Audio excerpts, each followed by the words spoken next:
اولئک علی ھدی من ربہم واولئک هم المفلحون۔ یہی لوگ اپنے رب کی طرف سے ہدایت پر ہیں اور یہی لوگ فلاح اور نجات پانے والے ہیں۔ سامعین، اب اس آیت کی تفسیر سماعت کیجیے۔ ہدایت پانے والے خوش نصیب کون ہیں؟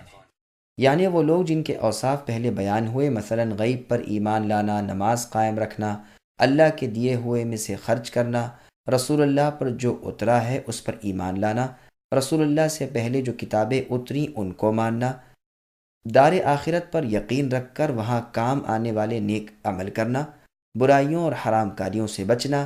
یہی لوگ ہدایت یافتہ ہیں جنہیں اللہ تعالیٰ کی طرف سے نور ملا ہے اور بیان و بصیرت حاصل ہوا ہے، اور انہی لوگوں کے لیے دنیا اور آخرت میں فلاح اور نجات ہے۔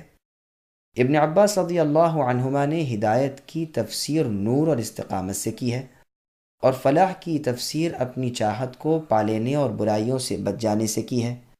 ابن جریر رحمۃ اللہ علیہ فرماتے ہیں کہ یہ لوگ اپنے رب کی طرف سے نور اور دلیل اور ثابت قدمی اور سچائی اور توفیق حق پر ہیں، اور یہی لوگ اپنے پاکیزہ اعمال کی وجہ سے نجات و ثواب اور جنت کی ہمیشگی کو پانے کے مستحق ہیں اور عذابوں سے دور ہیں۔